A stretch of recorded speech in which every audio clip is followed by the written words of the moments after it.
നമസ്കാരം സുഹൃത്തുക്കളെ. മമ്മൂട്ടിയെ പ്രശംസിച്ച് ഇന്ത്യയിലെ സൂപ്പർ സംവിധായകർ ദ ഹോളിവുഡ് റിപ്പോർട്ടർ ഇന്ത്യക്ക് നൽകിയ അഭിമുഖത്തിലാണ് രാജ്യത്തെ പ്രഗത്ഭ സംവിധായകരായ വെട്രിമാരൻ, രഞ്ജിത്ത്, കരൺ ജോഹർ, സോയ അക്തർ, മഹേഷ് നാരായണൻ എന്നിവർ മമ്മൂട്ടിയുടെ കഥാപാത്ര തിരഞ്ഞെടുപ്പിനെയും അഭിനയത്തിലെ സ്വയം പുതുക്കലിനെ കുറിച്ചും വാചാലരായത്. മമ്മൂട്ടി കാതൽ പോലൊരു ചിത്രത്തിൽ അഭിനയിക്കുകയും അത് നിർമ്മിക്കുകയും ചെയ്തത് അതിഗംഭീരമാണെന്ന് കരൺ ജോഹർ പറഞ്ഞു. ബ്രഹ്മയുഗത്തെ കുറിച്ചായിരുന്നു രഞ്ജിത്ത് ആവേശത്തോടെ സംസാരിച്ചത്. ഒരു സൂപ്പർ താരം സിനിമയിൽ ഇങ്ങനെയൊക്കെ ആകണം എന്നൊക്കെയുള്ള പതിവ് സങ്കല്പങ്ങളെ മമ്മൂട്ടി എന്ന താരം ഒട്ടും പരിഗണിക്കാറില്ലെന്ന് മഹേഷ് നാരായണൻ പറഞ്ഞു. താരങ്ങളായി പേരെടുക്കുമ്പോൾ അനാവശ്യ ഭാരങ്ങളും സമ്മർദ്ദങ്ങളും അവർക്ക് മേലെ ഉണ്ടാകും. തന്റെ സിനിമ ഇത്ര കോടി കളക്ട് ചെയ്യണം, മാസാകണം എന്നൊക്കെ. പക്ഷെ മമ്മൂട്ടി അതൊന്നും നോക്കാറില്ല. പടം ചെറുതോ വലുതോ ആകട്ടെ, തന്റെ കഥാപാത്രം എത്രത്തോളം ഭംഗിയായിട്ട് എഴുതിയിട്ടുണ്ട് എന്ന് മാത്രമാണ് അദ്ദേഹം നോക്കുന്നത്. അതിൽ എത്രത്തോളം പുതുമയുണ്ട്, ഇതൊക്കെയാണ് അദ്ദേഹം പരിഗണിക്കുന്നത്. അദ്ദേഹത്തിന്റെ കഴിവുകൾ അദ്ദേഹം ചെയ്യാത്തതായി ഒന്നുമില്ല. അത്രയും വൈവിധ്യമാർന്ന വേഷങ്ങൾ ചെയ്തിട്ടുണ്ട്. അമിതാഭ് ബച്ചന്റെ അവിടത്തേക്ക് ഒരു കഥയുമായി പോകുന്നത് പോലെയാണ്. അദ്ദേഹം എല്ലാം ചെയ്തിട്ടുണ്ട്. എന്താണ് ഇനി പുതിയതായിട്ടുള്ളത്? അതാണ് മമ്മൂട്ടി അന്വേഷിക്കുന്നത്. മുതിർന്ന ഒരു നടനായിട്ട് പോലും അത്തരത്തിലുള്ള അന്വേഷണത്തിലാണ് അദ്ദേഹം, മഹേഷ് നാരായണൻ പറഞ്ഞു. മമ്മൂട്ടി മറ്റ് അഭിനേതാക്കൾക്ക് വലിയൊരു പ്രചോദനമാണെന്ന് വെട്രിമാരൻ അഭിപ്രായപ്പെട്ടു. യുവ അഭിനേതാക്കൾക്ക് മാതൃകയാണ് മമ്മൂട്ടി.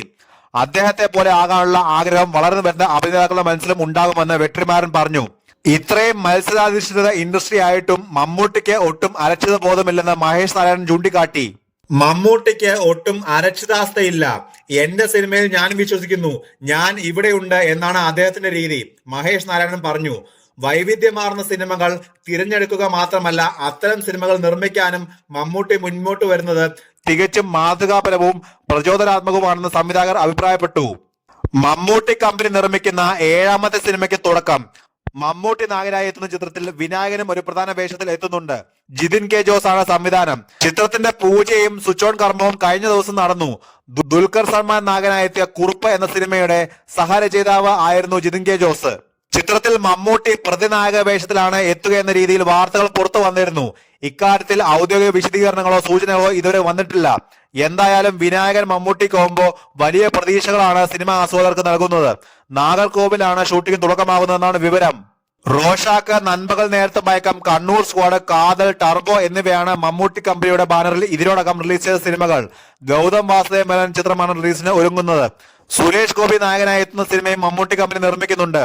ഇക്കാര്യം നേരത്തെ സുരേഷ് ഗോപി ഒരു ഓൺലൈൻ മാധ്യമത്തിലൂടെ വെളിപ്പെടുത്തിയിരുന്നു. അതേസമയം ടർബോയാണ് മമ്മൂട്ടി കമ്പനിയുടേതായി ഒടുവിൽ റിലീസ് ചെയ്തത്.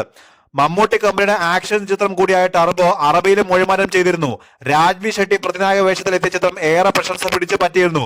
ബസൂക്കയാണ് റിലീസിന് ഒരുങ്ങുന്ന മമ്മൂട്ടി ചിത്രം. ഗൗതം വാസുദേവ് മേനോനും ഒരു പ്രധാന വേഷത്തിൽ എത്തുന്ന ചിത്രം സംവിധാനം ചെയ്യുന്നത് ഡിയോ ഡെന്നിസ് ആണ്. ഗെയിം ത്രില്ലറായാണ് ചിത്രം ഒരുങ്ങുന്നത്. ബസൂക്ക ഉടൻ റിലീസ് ചെയ്യുമെന്നാണ് ഔദ്യോഗിക വിവരം.